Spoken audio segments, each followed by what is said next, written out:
तुम जो कोई भी हो बाहर आ जाओ, दानिश ने गुस्से और घबराहट में चिल्लाकर कहा। तभी उसे नीचे कोई जानवर सा भागता हुआ दिखाई दिया। दानिश ने छत से उस पर बंदूक से फायर किया, लेकिन गोली उस जानवर को लग ही नहीं पाई। रुखसार, तुम यहीं रहना, मैं नीचे जाकर देखता हूं, दानिश ने सख्ती से कहा। रुखसार कुछ बोलना चाहती थी, पर घबराहट इतनी थी कि उसके मुंह से अल्फाज ही नहीं निकल पाए।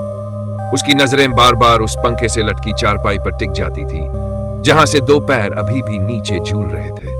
दानिश नीचे उस जानवर को तलाशने के लिए चला गया। जैसे ही वह नीचे गया, पंखा अचानक तेजी से घूमने लगा और उसके साथ वो चारपाई भी। रुखसार डर के मारे वहां से भागना चाहती थी, पर उसके पैर जैसे जमीन में धंस गए थे। वो पंखा अब और भी तेज घूम रहा था और रुखसार की नजरें उस चारपाई पर टिक गई, जहां उसे वही औरत का साया दिखाई दिया। अचानक चारपाई पंखे के साथ जोर से नीचे गिर पड़ी। रुखसार ने जोर से चीख मारी और वही बेहोश हो गई। दानिश नीचे आकर उस जानवर को देखने लगा, लेकिन वहां उसे कोई दिखाई नहीं दे रहा था। तभी उसकी नजर सबसे आखिरी वाले कमरे पर पड़ी, जिसका दरवाजा खुला हुआ था और वहां से किसी के गुर्राने की आवाजें आ रही थी। वो जानवर जरूर उसी कमरे में होगा, दानिश ने खुद से कहा और फिर अपनी बंदूक लेकर तेजी से उधर की तरफ बढ़ गया। जैसे ही दानिश उस कमरे के पास पहुंचा, वैसे वैसे वह गुर्राने की आवाजें और ज्यादा डरावनी लगने लगीं।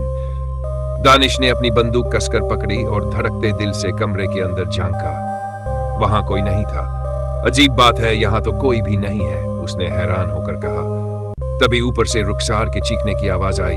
आ! रुखसार! दानिश बुरी तरह चौंक गया और बिना देरी किए ऊपर की तरफ भागा। ऊपर पहुंचकर उसने देखा रुखसार उसके अब्बू के कमरे के दरवाजे पर बेहोश पड़ी हुई थी और उसके पास ही पंखा और पलंग गिरा हुआ था। या खुदा, ये सब हमारे साथ क्या हो रहा है? दानिश ने घबराते हुए कहा।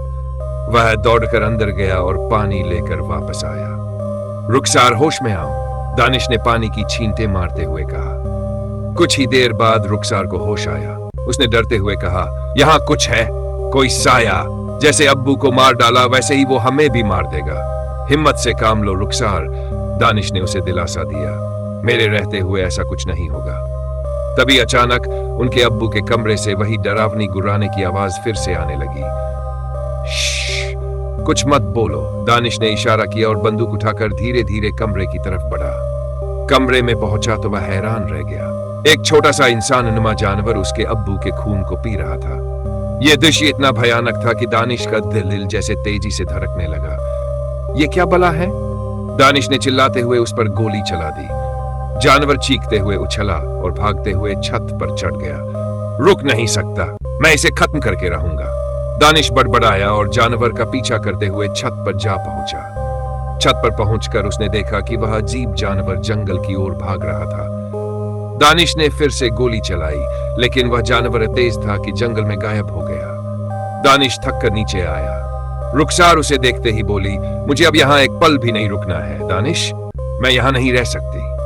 ठीक है रुखसार, पहले अब्बू को दफना देते हैं, उसके बाद हम इस हवेली को हमेशा के लिए छोड़ देंगे, दानिश ने कहा। बाहर तेज तूफान चलने लगा था। खिड़कियां और दरवाजे ऐसे लग रहे थे जैसे कभी भी टूट जाएंगे। दानिश ने कमरे की हर खिड़की और दरवाजा बंद किया और खुद बंदूक लेकर दरवाजे के पास बैठ गया। रुखसार भी डर के मारे दानिश से सिमट गई। रात के डरावने माहौल में पता नहीं कब दोनों को नींद आ गई। सुबह जब दानिश की आंख खुली तो हवेली में सब कुछ शांत था। वह उठकर इधर उधर देखने लगा। रुखसार अभी सो रही है, उसने सोचा। तभी उसकी नजर अपने अब्बू के बिस्तर पर गई। बिस्तर खाली था। अब्बू कहां गए? दानिश घबराकर चारों तरफ देखने लगा। तभी उसने देखा उनके अब्बू का बेजान शरीर खिड़की से सटा हुआ खड़ा था। अब्बू! वह तेजी से उनकी तरफ दौड़ा। उनके अब्बू की आंखें पूरी तरह से खुली हुई थी और उनकी नजरें जंगल की ओर थी। या अल्लाह! दानिश ने घबराकर उनके कंधे पर हाथ रखा। उसी पल उनका शरीर एक झटके में नीचे गिर पड़ा। उनका चेहरा इतना भयानक हो चुका था कि दानिश उसे देख भी नहीं सका। उसने जल्दी से पास पड़ी चादर उठाई और उनके शरीर को ढक दिया।